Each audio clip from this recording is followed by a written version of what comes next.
Okay, we'll start with the system hacking. So we'll learn about the system hacking, which includes how to recognize various types of password attacks, use password cracking tools, and how to detect password cracking countermeasures. So all these things we'll be learning in system hacking. So first, let us see understanding the password cracking techniques. So here, many hacking attempts start with trying to crack the passwords. So first thing, what we try to do, or a basic hacker, he tries to crack the password. So users, when creating a password, should often select passwords that are prone to being attacked. Like many reuse the password, or many choose simple ones like your pet's name, or your or your favorite place. So actually, it helps the user to remember the password, but it makes very easy for the hacker to crack the password. Because of this human attitude or human factor, most password cracking is successful. So a hacker, he tries to create a script file and tries each password in a list. So this is considered as a manual cracking, but it's actually time consuming and it's not usually that effective. So the hacker actually follows certain steps. He finds a valid user account, then he creates a list of all possible words, then rank the password from high to low probability. He checks for the key in each password, then again he'll keep on trying until the successful password is found, which is kind of time consuming. So next we will move on to this password attack. So this password attack is an efficient way of cracking a password to gain access to a password file on a system. So most systems, system hash, that is one-way encrypt, they encrypt a password for a storage on a system. So during the logon process, the password entered by the user is hashed using the same algorithm and then compared to the hashed password that is stored in the file. So the hacker can attempt to gain access into the hashing algorithm that is stored on the server instead of trying to guess and identify the password. So if the hacker is successful, they can decrypt the password that is stored on the server. And next, I want to go with the KERBEROS operation. So this KERBEROS is a security protocol which authenticates the service request between two or more trusted hosts across the untrusted network, like your internet. So your public internet is actually a large untrusted networks. So you can go in for a security protocol like KERBEROS. So here basically KERBEROS uses a secret key cryptography and a trusted third party for authenticating a client server application and verifying users' identity. So almost everywhere in the digital world, we try using KERBEROS, and it is implemented heavily on the secure systems that depend on auditing and other authenticating features. So there are certain principal entities before we get into the KERBEROS workflow. There are certain entities which we need to know. The client first. So the client acts on behalf of a user and initiates communication for a service request. And next is a server. The server hosts the service the user wants to access. And next we have something called as AS, that is authentication server. So this authentication server, it performs the desired client's authentication. Like if the authentication is successful, then the authentication server will issue the client a ticket called as ticket granting service, that is TGT. So this ticket assures that other servers that the client is authenticated. Next, you have the KDC, which is Key Distribution Center. So in a KERBEROS environment, the authentication server, it is separated into three parts. First is a database. Next is your authentication server. And the third is ticket granting server. So these three parts will exist in a single server called as key distribution center. Next is your ticket granting server. This ticket granting server is an application server which is going to issue the service tickets as a service. So this is how the protocol flows. First, there are three crucial secret keys which is going to be involved in the KERBEROS flow. So there is a unique secret key for a client, the ticket granting server, and the server share with the authentication server. So first, the client or the user, there we are going to have a hash derived from the user's password. Next, from the ticket granting server's secret key, we are going to have the hash of the password employed in determining the ticket granting server. So there is a server secret key. So the hash of the password used to determine the server providing the service. So first, initially, the client, we are going to initiate a client's authentication request. So the user asks for a ticket granting ticket from the authentication server. So this will include a client ID. And the second step is this key distribution center will verify the client's credential. So the authentication server checks in the database for the client and the ticket granting server's availability. So if the authentication server finds both the values, it will generate a the client's secret key. It will employ the user's password hash. So the authentication server will then compute the ticket granting server's secret key and creates a session key 1, encrypted by the user's secret key. The authentication server will then generate a ticket granting ticket containing the client ID, client network address, the timestamp, the lifetime, and the session key 1. So this ticket granting server secret key then encrypts the ticket. Now what happens is the client decrypts the message. So the client uses the secret key to decrypt the message and extract the session key 1 and the ticket granting ticket. It will then generate the authenticator that validates the client's ticket granting server. Next, the client uses this ticket granting ticket to request the access. The client will request a ticket from the server which is offering the service by sending the extracted ticket granting ticket and the created authenticator to the ticket granting server. Now, the key distribution center will create a ticket for a file server. That is, the ticket granting server will use the ticket granting server secret key to decrypt the ticket granting ticket which is received from the client and extract the session key 1. Now, the ticket granting server will decrypt the authenticator and checks to see if it matches the client ID and the client network address.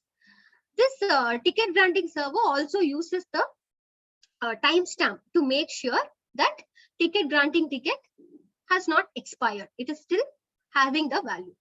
So if the process conducts all the checks and it is successful, then the key distribution center will generate the service session key 2 that is shared between the client and the target server. Finally, this key distribution center will create a service ticket which will include the client ID, client network, timestamp, address, then the session key 2. So this ticket is then encrypted with the server secret key that is obtained from the database. Now the client will receive a message that which contains the service ticket and the session key 2 and all encrypted with session key 1. Now the client will use the file ticket to authenticate.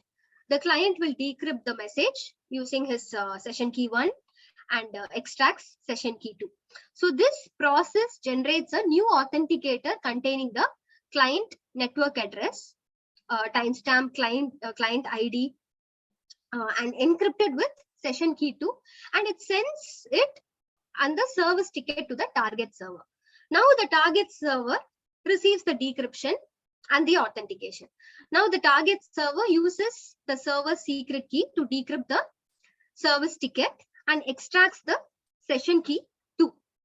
So the server uses session key 2 to decrypt the authenticator, and it performs checks to make sure that the client ID and the network client network address that is from the authenticator and the service tickets match each other. So the server will also check the service ticket to see if it's expired. So once all this checking process is done, the target server will send the client a message verifying that the client and the server have authenticated each other. Now the user can engage in a secure session. So next we will be seeing about the SMB relay MITM attack, server message blocks. So this server message block relay MITM attack is when the attacker sets up a fraudulent server with a relay address, man in the middle attack. So here, when the victim client connects to the fraudulent server, the man in the middle server is going to intercept the call, hashes the password, and passes the connection to the victim server.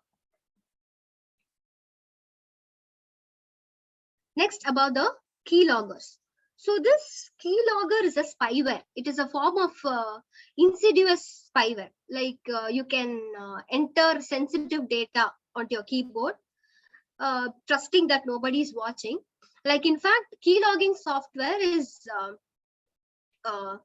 it's like hard at work login every time that you type. Okay, it's going to capture every activity. So keyloggers are going to monitor even the software programs that gives hackers access to your personal data. So the passwords or the credit card numbers you type, the web pages you visit. So everything, all by logging on your keyboard strokes are actually captured. So the software is installed on your computer and it keeps recording everything you type. Then it sends this log file to a server where cyber criminals, they wait to make use of all these kinds of sensitive information. So, and these keyloggers are not only, it is not only having all the disadvantages or only the cons. It do have purpose of useful applications. Like for example, they are used in some organizations to troubleshoot the problems and the systems. And you can keep an eye on your employees' activity. Like or you can even install it on your for your personal level of use. Like you can keep a watch on what your kids are up to, activities on your computer. And there are also plenty of other legal use cases for installing this keylogger on our computers. Next we will move on to the hiding files. So this hiding files are something where it's an art of putting a data inside another medium.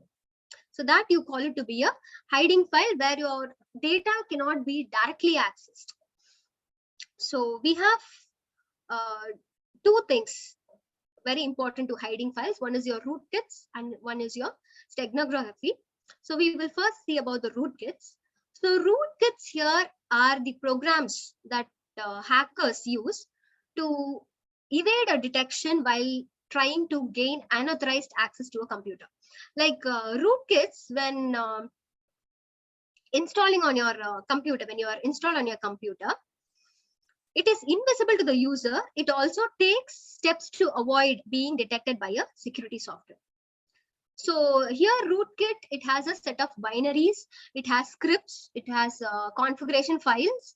So it allows someone to covertly maintain access to a computer so that he can issue commands and bypass a data without alerting the system's owner. So depending on where they are installed, there are actually various types of rootkits. So there are kernel level rootkits, hardware firmware rootkits, hypervisor, that is in the virtualized environment level of rootkits, next bootloader level. So in a kernel level of rootkits, you add a code or replace a portion of the kernel code with a modified code to help hide some backdoor on a computer system. There is a way where you can enter the system through an illegal access. So that you call it to be a backdoor. With the modified code, we can hide that particular backdoor on a computer system. So this is actually often used by visiting the kernel code and modifying it using some device drivers or loadable modules. So you can use the loadable kernel modules in Linux or device drivers in Microsoft Windows. So kernel level rootkits are especially dangerous because they can be very difficult to detect without appropriate software. And basically, they are going in for modification of kernel code, which will affect the complete operation of your operating system. And the library level rootkits here is you can call it to be a hook or a replacement of system calls with versions that is going to hide informations that might allow the hacker to be identified. And application level of rootkits may replace your regular application binaries with some Trojanized fakes, or they can modify the behavior of an existing applications using hooks or patches or injection of codes and all these things. And next type is steganography. So this steganography is a technique of hiding the data behind another data, or you can call it the precise term how you can call it to be concealing a data inside or behind another data. For example, you hide a data within an image. So the secret message is called as overt file, and covering file you call it to be a covered file. So there are different types of steganography. So you have image steganography, document steganography, folder steganography, video steganography, audio, white space steganography. So when this is going to be put into practice, you have bits of unused data in image. There will be certain bits which is unused in a image file, or it can be a sound MP3 file, or a text, or a video file. So those unused bits will be replaced by other data. So usually what happens is the least significant bit will be where the insertion method is commonly used to hide the data. So the least significant bit of each byte, so whether it's within an image or any file, it will be overwritten using a binary representation of a hidden data. So basically, image hiding is a steganography program which is going to hide large amount of text inside an image.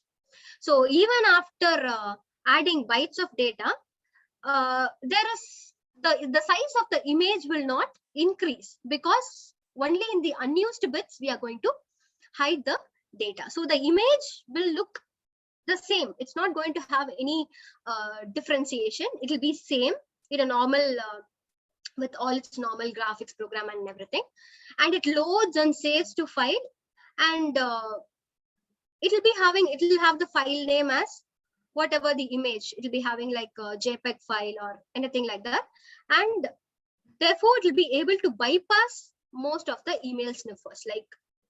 And there is something called as blindside. Blindside is one of the steganography application which is going to hide inside a bitmap images. And there is something called as MP3 stego. So this hides information in the MP3 files during the compression process. So data in the compressed or in the encrypted portion gets hidden in the MP3 bit stream. Next, Snow is an example of white space steganography program. So here the messages are going to be concealed in the ASCII2 text by appending to white spaces to the end of the lines, because spaces and tabs generally aren't visible in the text viewers.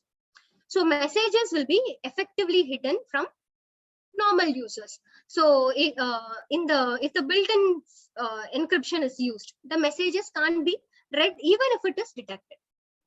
So these are all some of the examples of your steganography technique. And next we will move on to the Trojans, backdoors, viruses, and worms. So Trojans and backdoors, they are actually two ways a hacker can gain access to a target system. So they come in different varieties, but they all have one thing in common. That is, they must be installed by another program, or you have to trick the user by installing the Trojan or a backdoor on their system along with another program. So Trojans and backdoors are potentially they are harmful tools in the hacker's toolkit, and it has to be used, judiciously to test the security of the system or the network. And viruses and worms can just be destructive to system as Trojans and backdoors. In fact, like many viruses carry Trojan executables and can infect a system and then create a backdoor for the hackers. So this is a short introduction for your. So here we are going to discuss difference among Trojans, backdoors, viruses, and worms.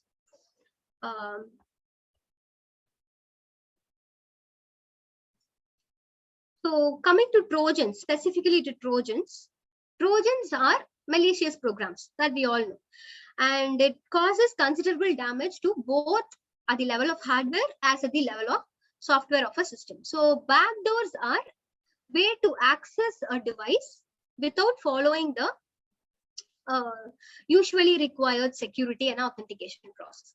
So a legitimate communication path on a network or within a computer system where data is transferred, you call it to be an overt channel, and a channel which is going to transfer information which is going to violate the security policies, you call it to be a covert channel. So I'm just telling this because we'll be coming across these terms. So to create a covert channel, and overt channel has to be manipulated. That is, a proper channel has to be manipulated to create a illegal channel. So the Trojans are going to be the simple type of covert channel. So a Trojan horse, or simply a Trojan, it is just a malware. So so that can be apparently usable program, but it actually contains a virus. So during a Trojan war, why it got a name called Trojan is, just to make it a little more interesting, during a Greek war, the Greeks actually used a Trojan horse to obtain access to that particular city. Like so what happened was, the Greek horses are actually very, very strong, and they are considered to be one of the best horses in the entire world. So that is how it got the name as Trojan horse. So like so the Trojan horse, it enters the victim's computer undetected and has the same level of privileges as the victim. So it has a false implication, that is a remote system as an attack source. So Trojan steals all the sensitive information, that is it captures all the illegal materials, and it uses an FTP server for pirated software. So Trojan runs in a stealth mode. You call it to be a stealth mode, where it alters the registry or other auto starting methods. So next we will move on to the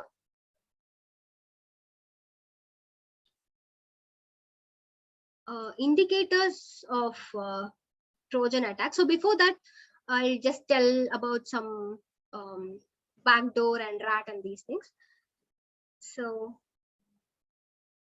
yeah, So backdoors is going to be a method. It's just a method to bypass the usual authentication method on a system.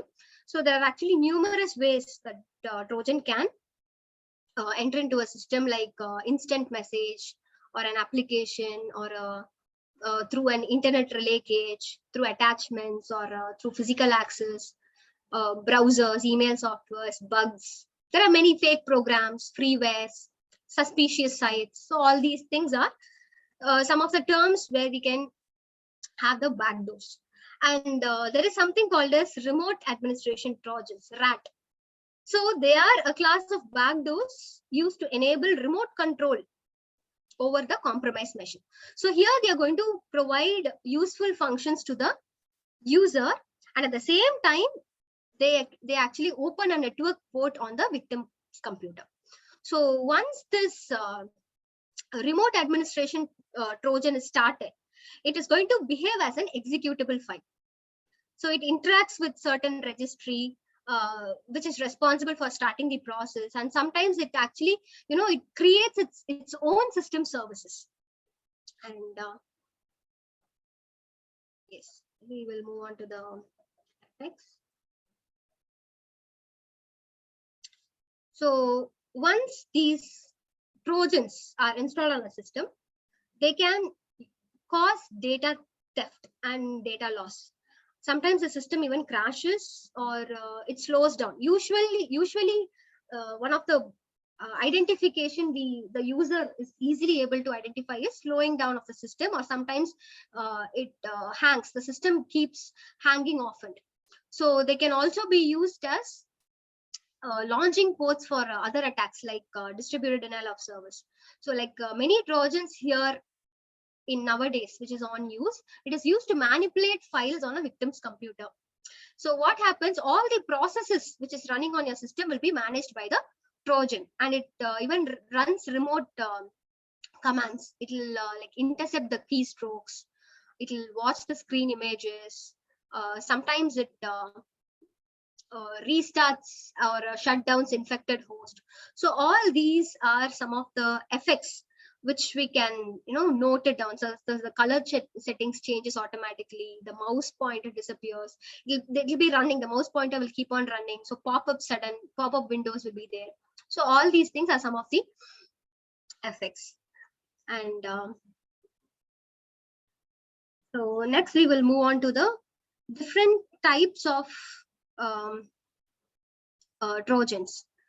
So remote access Trojans, like as I already said about RAT, it is used to gain remote access to the system. Next, data sending Trojans.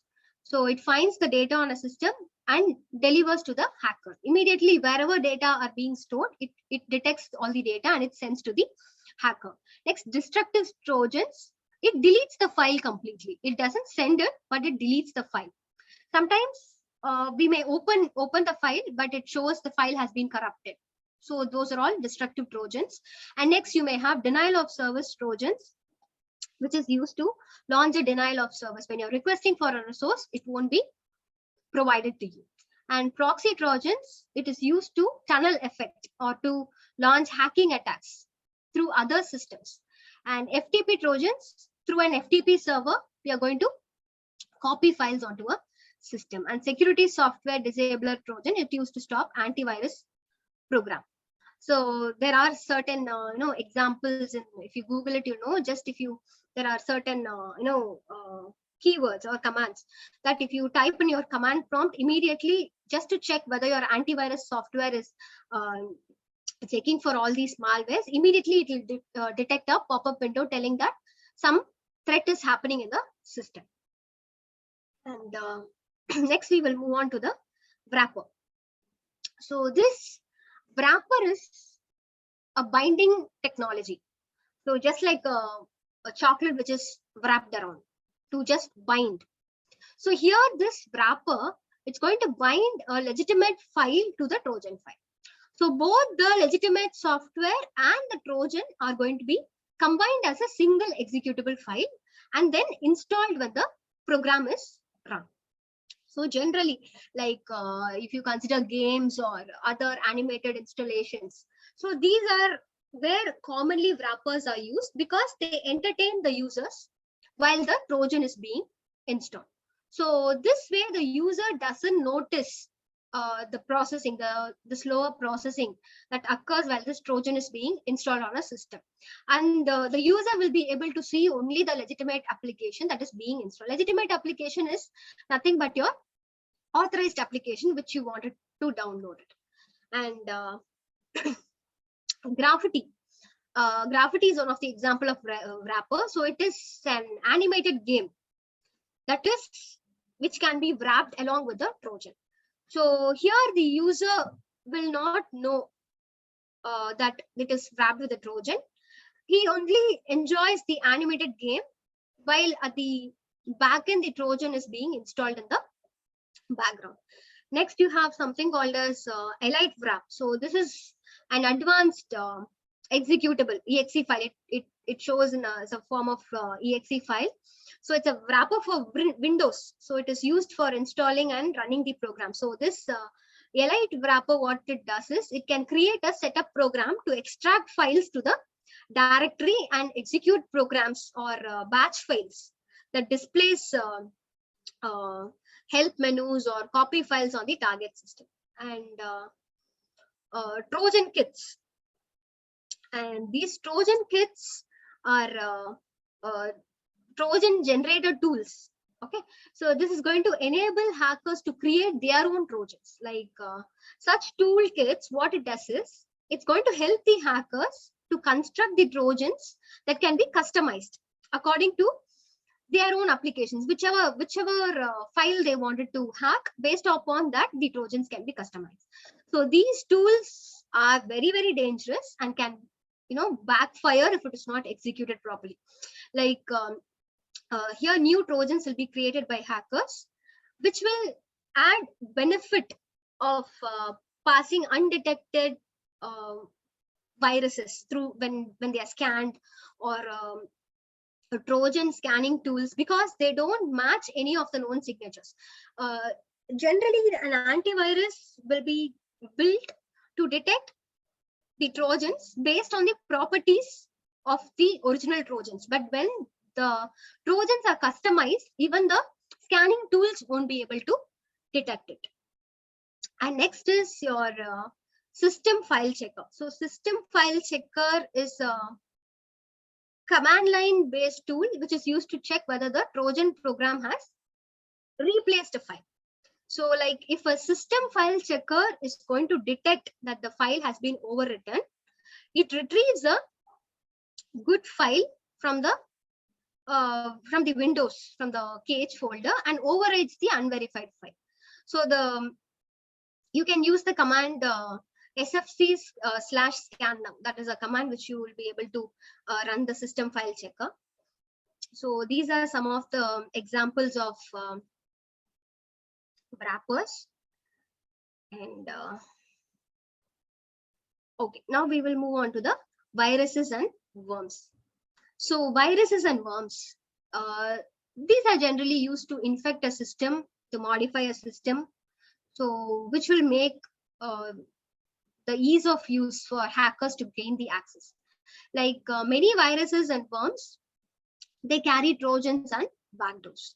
So this is a way a virus or a worm is a carrier.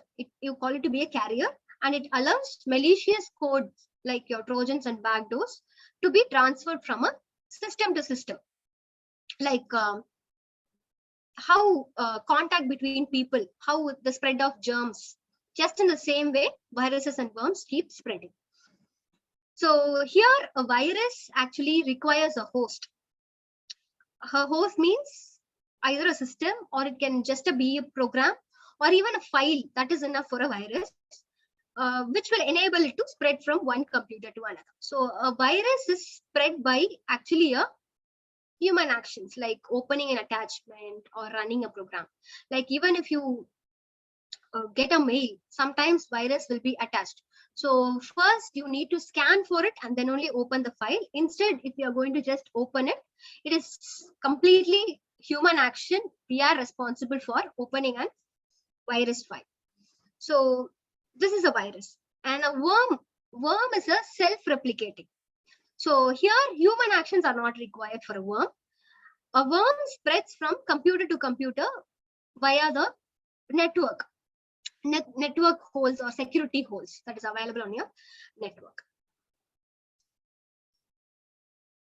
So next we will move on to understanding the types of virus. So viruses are actually classified under two factors. First is what they are going to infect, and the second type is how they are going to infect. So a virus can infect the following components of the system, like your macros in your Microsoft Word, or the companion files like your DLL files, that is your dynamic link library files, or your INI files, configuration files, your batch files, source code. So all these are the components where the viruses can affect. So how do they affect, if you ask me? There is polymorphic virus. So these virus, what it does is it's going to encrypt the code in a different way with each infection and can change to different forms to try to evade detection. So mutation, different types of mutation. Mutation is a very frequent word which we were hearing from the past a year. So next is the stealth virus. So these hide the normal virus characteristics, like modifying the original time or timestamp of a file, just to prevent the virus from being noticed as a new file on a system. That is stealth virus. And next will be fast and slow infectors. So these can actually evade the detection by infecting very quickly or very slowly. Either it is going to be that extreme of very quick or this extreme very slow. So sparse infectors. So these viruses infect only few systems or applications. Not every system is prone to sparse infectors. Next, you have something called as armored virus. So these are encrypted to prevent the detection. They are armoring themselves. And next is a multipartite virus.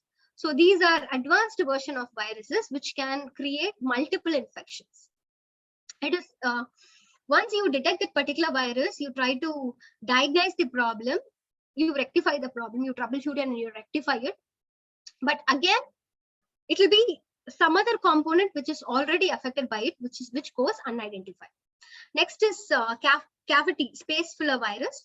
So these viruses will be attached to empty areas of the file. So that is why it is called as space filler.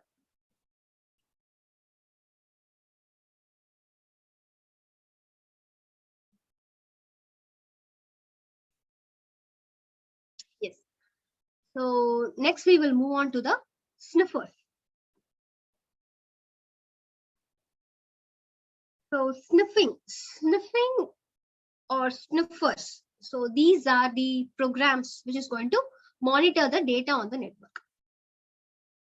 They are going to sniff what kind of data it is communicated in between the networks. So it is going to monitor the programs which is used to produce metrics or used for analysis. Here, sniffers actually do not alter the data. Modification of data is not done in sniffing, but it monitors the activity of the data. So sniffing can be considered as a technology which is used to steal passwords, emails, files on the network. So there are actually several hacking attacks and various hacking tools which is required the use of sniffer to obtain some important information sent from the targeted system. So normally a system or a network, it reads and responds only to traffic sent directly to its MAC address. So in a Prometheus mode, the system is going to read all the traffic and sends it to the sniffer for processing. So here in the Prometheus mode, when it is enabled on a network card, so this can be done by installation of special driver softwares. So you have different protocols like HTTP, POP3, SNMP, FTP. So these are actually most commonly used protocols, which is captured using a sniffer and deliberately by a hacker, which is used to gather valuable informations like username and password.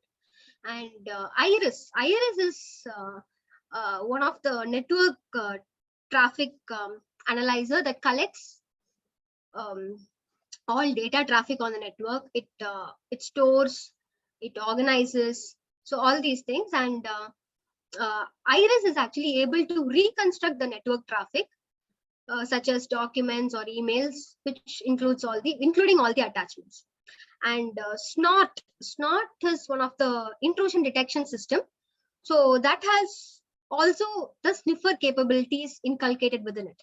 So it can be used to detect a variety of attacks and probes, like when you have a buffer overflow, when you have a port scans, when you have a server message block, SMP probes, fingerprinting attempts. So all these activities can be detected by using this snort. And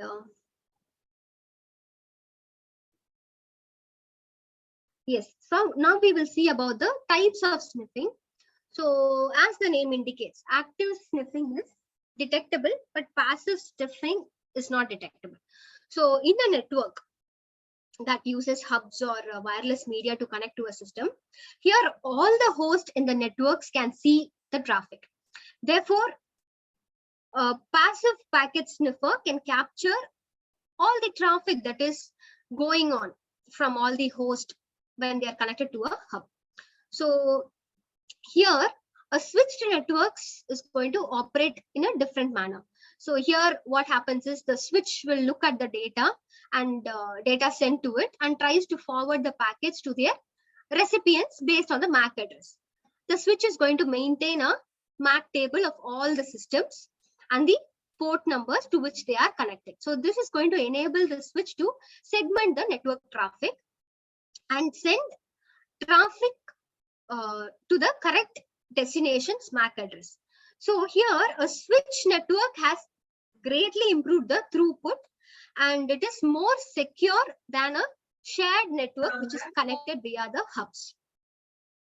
So coming to the active sniffing, this active sniffing switch, it actively monitors the MAC address on each port, and then it's going to inject the traffic into the LAN to enable sniffing of traffic. So active sniffers will be classified as ARP, address resolution protocol spoofing, MAC flooding, MAC duplicating. So the result of this ARP spoofing is that the target machine has a wrong entry for the gateway. So all the traffic destined for the gateway will now pass through the attacker system. So if a switch gets flooded with the MAC address to the point that it cannot manage it, the switch enters a fail open mode. You call it to be a fail open mode, and it will start the broadcasting packets to all the ports on the switch, just like the hub would. So MAC duplicating occurs here when the network is sniffed for MAC address of the clients, and it is associated with the switch ports and reuse of one of those addresses. You have a concept called as ARP poisoning. So what is this ARP poisoning is? It's going to allow the network to translate the IP addresses to MAC address. Like when one host is using a TCP IP on a LAN, is trying to contact another, it definitely needs a MAC address or a hardware address of the host. So what it first looks at, it looks at its ARP cache to see if it already has the MAC address. Suppose if it doesn't have, it broadcasts an ARP request asking who has requested for who has the IP address I'm looking for. So if the host has the IP address, here's the ARP query, it immediately responds it with its own MAC address, and a conversation can begin using this TCP IP. So here, ARP poisoning is a technique that is used to attack an Ethernet network, and it will let an attacker sniff the data frames that are switched on a local area network, and it stops the traffic altogether. So this ARP poisoning utilizes the spoofing, where the purpose is to send fake or spoofed messages to an Ethernet LAN. So these frames will contain false MAC address that will confuse the network device, like your routers or switches. So as a result, frames that are actually intended for one machine may be mistakenly sent to another, so allowing the package to be sniffed or to be unreachable to the host. So it leads to a denial of service attack. So ARP spoofing can also be used as a man-in-the-middle attack, in which all traffic is forwarded through the host by means of ARP spoofing, and analyzed for when it is analyzed for password or for other information. So this ARP poisoning comes under the active sniffing. So now going on to the passive sniffing. So in the passive sniffing, we are going to use a switch on a network, which can be used as a countermeasure against passive sniffing. So on a switched network, if there is a passive sniffer, it can only see a data that goes to and from the machines on which it is installed. So passive sniffing is a very common on networks with hubs, where the data is gathered from all the machines, whereas an active sniffing switch actively monitors the MAC address on each port and injects the traffic into the LAN to enable sniffing of traffic.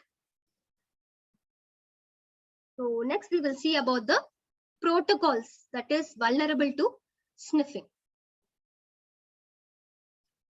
So protocols actually that sends password and the data in clear text across the network are usually vulnerable to sniffing.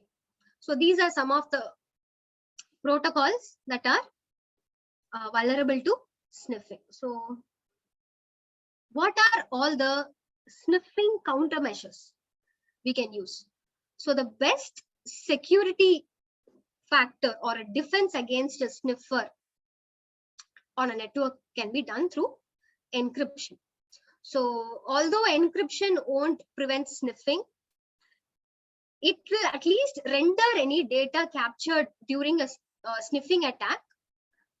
It makes the data useless because the hacker can't interpret the information. So encryptions such as you can use AES, RC4 or RC5, it can be utilized in virtual private network technologies, and it is a common method to prevent sniffing on a network. You can have net interceptor. So it is a spam or a virus firewall. So it has an advanced filtering option that can, adapt as it identifies a new spam. So it also intercepts or quarantines the latest email virus and Trojans. Like it prevents the Trojans from being installed and possibly installing a sniffer. Next, Win TCP kill. So this is a TCP connection termination tool for Windows.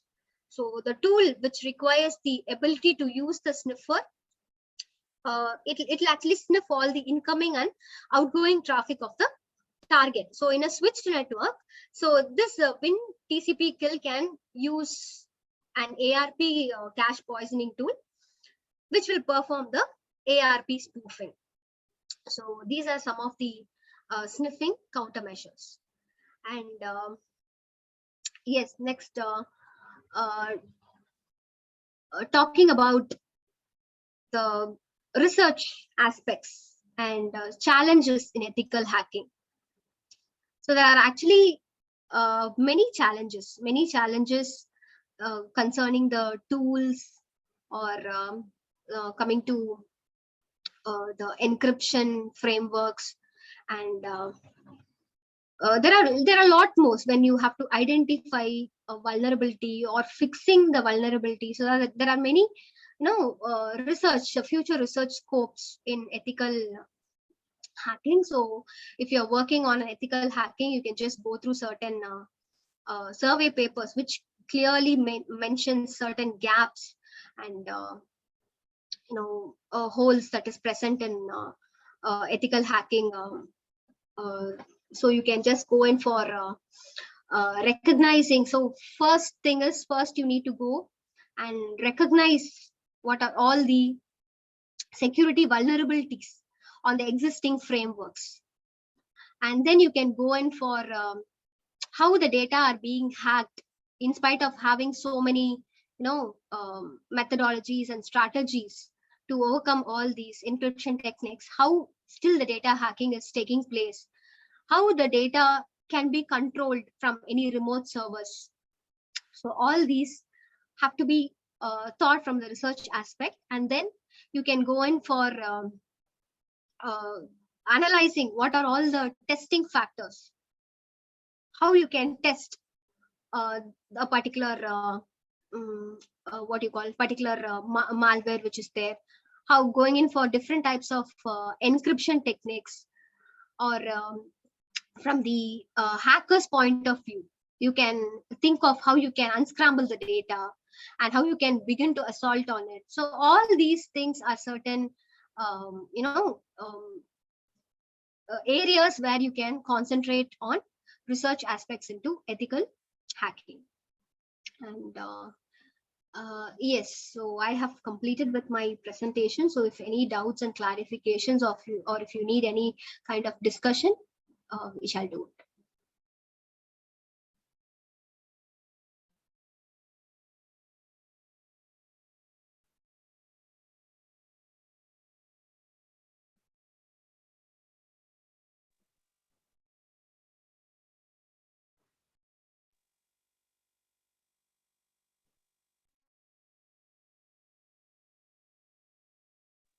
Yes, the participants, if you have any doubt, you can just ask. I mean, you can unmute and ask, or else you can also type the chat box.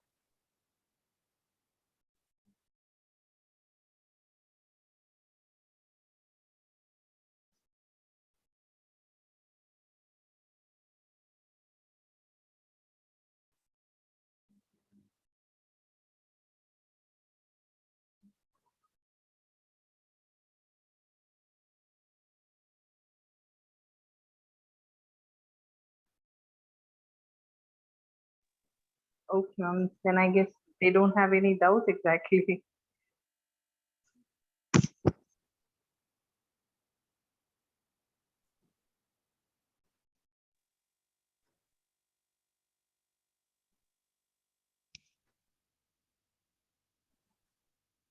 Okay. Ma'am, first of all, we'd like to thank you for your wonderful session. It was very informative and just exposed about the attacks and how things are happening. So thank you so much for your valuable time. I hope the session would have been useful for the participants. Thank you so much, ma'am. Yeah, thank you, ma'am. Participants, I think the session is getting completed and we'll just meet for the session 3, which is by 1:30. Yes. And as usual, I'll just post a feedback form, and please do ensure that you are filling the feedback form and sending it. Thank you. And thank you so much once again. Yes, thank you, ma'am. Ma'am, can I leave the meeting? Yes. Yes. Thank you so much. Thank you.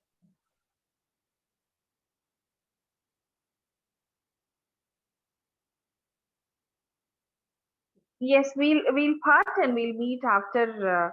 For the third session, which is by 1:30. Thank you.